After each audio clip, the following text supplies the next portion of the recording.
De forma totalmente descarada, o presidente Lula afirmou, para quem quiser ouvir, que seu governo não tem qualquer compromisso com as metas fiscais que ele próprio estabeleceu.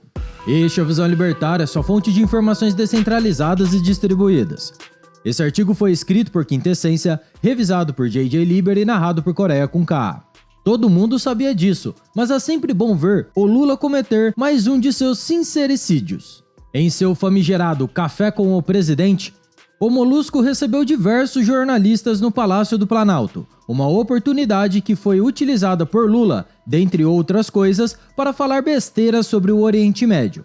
Porém, o que realmente chamou a atenção desta vez foi suas declarações a respeito da meta fiscal proposta para o ano que vem. Em resumo, Lula simplesmente afirmou que não está nem aí para essa meta. Certamente você se lembra que a defesa do fatídico arcabouço fiscal apresentado pela equipe econômica do petista levava em conta o suposto compromisso fiscal do governo PT. Para validar essa ideia, Fernando Haddad ofereceu ao Congresso Nacional uma proposta ousada, no orçamento apresentado pela pasta da Fazenda: alcançar o equilíbrio fiscal, ou seja, um déficit primário zero, já no ano que vem. Ninguém botou muita fé nessa história logo de princípio, mas a verdade é que esse foi o compromisso assumido pelo governo Lula para 2024. Fernando Haddad ainda bate o pé, afirmando que o governo vai sim conseguir fechar o próximo ano com as contas no azul. O mercado, porém, nunca levou essa promessa a sério. E de umas semanas para cá, vários nomes do governo Lula também desacreditaram a meta fiscal. Por exemplo, o secretário Rogério Ceron e a própria ministra do Planejamento, Simone Tebet. De forma geral, todos acreditam que teremos um rombo fiscal este ano, e também no ano que vem. Para 2023, a previsão é que o déficit vai ser de uns 170 bilhões de reais. Já em 2024, bem, só Deus sabe. Portanto, que a meta fiscal do Lula é uma baboseira, todo mundo já sabia. Mas a coisa fica muito pior quando o próprio Nove Dedos abre a boca para deixar isso claro. E ele fez isso com gosto. Lula basicamente afirmou que não vai seguir a meta fiscal que sua própria equipe econômica estabeleceu, porque existem investimentos importantes a serem feitos no próximo ano. Nas suas palavras, citação: "Eu não vou estabelecer uma meta fiscal que me obriga a começar o ano fazendo corte de bilhões nas obras que são prioritárias desse país." Fim da citação. Certamente essas obras prioritárias estão relacionadas aos contratos bastante camaradas com seus amigos empreiteiros. Essa afirmação do Lula é muito grave por uma série de motivos. As falas do Molusco fazem supor que o orçamento e suas metas são algo opcional e que não seria obrigatório segui-los. E isso não faz o menor sentido, afinal de contas, o Poder Executivo propõe o orçamento que deve ser votado e aprovado no Congresso Nacional, como uma lei, ou seja, algo que obriga o Executivo a cumprir o que foi determinado. Violar o orçamento no passado já foi até considerado crime de responsabilidade, mas você sabe como são as coisas, os tempos são outros. Só que Lula não parou por aí, sobrou até para o mercado. Pois é, nas palavras do Molusco, citação: "Eu acho que muitas vezes o mercado é ganancioso demais e fica cobrando uma meta que eles sabem que não vai ser cumprida." Fim da citação. Como é que é, senhor Lula? Que história é essa? Ou o Molusco é demente ou então é cínico. Ou, o que é mais provável, ele é as duas coisas. Então, a culpa da falta do controle orçamentário do governo PT é do mercado? Oras, foi a própria equipe econômica do Lula que propôs um orçamento prevendo déficit fiscal zero em 2024. Essa é a promessa do governo Lula. O que o mercado faz é apenas ajustar suas expectativas com base no que foi prometido e nos esforços do ex-condenado em cumprir suas promessas. E sim, o mercado sabe que a meta apresentada pelo governo Lula não vai ser cumprida, mas isso não deveria autorizar o presidente da República a violar seu próprio orçamento. Mas calma, as loucuras econômicas do Lula só pioram. O larápio de 9 dedos chegou a fazer sua própria previsão do déficit para o ano que vem. Segundo o Molusco, citação: "Se o Brasil tiver um déficit de 0,5% em relação ao PIB, o que é? De 0,25%, o que é?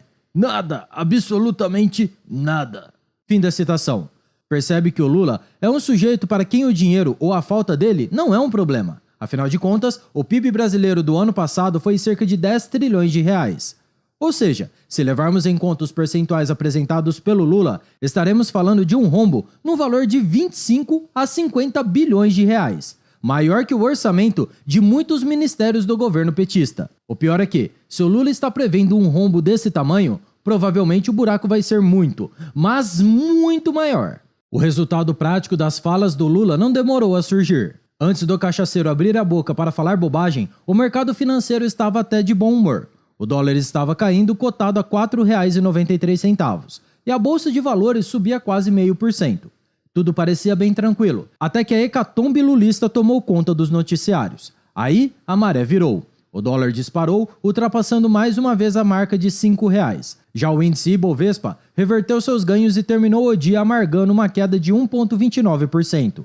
Das 86 ações listadas nesse índice, 78 viram seu preço desabar por conta das falas do Lula. Isso que dá deixar um pinguço contumaz ficar com o microfone. A verdade, porém, é que as declarações do Lula não nos surpreendem, porque como libertários, nós sabemos bem como o Estado funciona. Sim, é verdade que o nível de canalice do Molusco chega a desconcertar até mesmo o anarcocapitalista mais descrente do Estado. Mas, de forma geral, todos já estávamos preparados para esse fato. Aliás, nós já afirmamos isso há muito tempo. Estados, de forma geral, não têm qualquer preocupação com questões fiscais. No caso dos governos petistas, a coisa tende a ser ainda pior. Diferentemente do que acontece nas empresas e nas famílias, o Estado não tem qualquer incentivo para poupar recursos e fechar suas contas no azul. Até porque a máquina estatal é gerida pelos políticos e não por aqueles que são obrigados a custear essa farra, nós, os otários contribuintes. Ou seja, não faz sentido para um governante poupar recursos. Se ele o fizer, ele não terá nenhum ganho pessoal, porque esse dinheiro não retorna para os seus bolsos. Porém, ele terá todos os incentivos do mundo para gastar dinheiro de forma indefinida. Afinal de contas, ao realizar obras públicas, firmar contratos, aumentar o quadro de funcionários e coisas do tipo, ele terá inúmeras chances de, agora sim, lucrar bastante. Obras superfaturadas, rachadinhas, licitações macetadas, essas coisas são paraíso para os ganhos pessoais de políticos e de funcionários públicos. É claro que toda essa gastança pressiona para cima o problema da dívida pública. Mas quem se importa com isso? É só passar a conta para o contribuinte. Se essa bomba um dia vier a explodir, isso vai acontecer no mandato de seu sucessor. Ou seja, isso não é problema meu. Veja, portanto, que não importa se o governo é de esquerda ou de direita. O gasto público sempre vai aumentar no longo prazo. Isso é verdade aqui no Brasil, nos Estados Unidos ou em qualquer outra parte do mundo. O Estado tende ao crescimento justamente por conta dos incentivos. Os políticos não ganham nada enxugando a máquina pública e cortando despesas. O benefício está apenas no gasto excessivo e com o crescimento contínuo. Portanto, dispondo desse tipo de incentivo, os agentes estatais jamais trabalharão no sentido de equilibrar o orçamento. Para essa gente, dívida é vida, além de ser uma promessa de muitos ganhos. E nenhum governo deixa isso tão claro quanto o governo PT.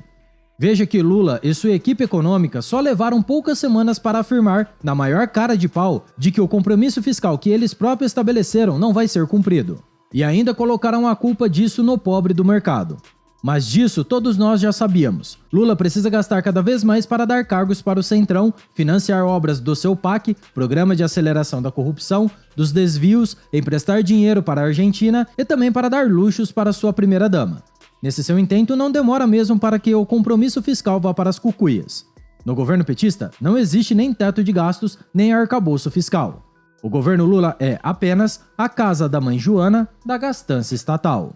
Obrigado por sua audiência. Se você gostou do vídeo, compartilhe em sua rede social. Caso deseje ser avisado de outros vídeos, clique em se inscrever e depois no botão da campainha. Até a próxima e tchau, obrigado.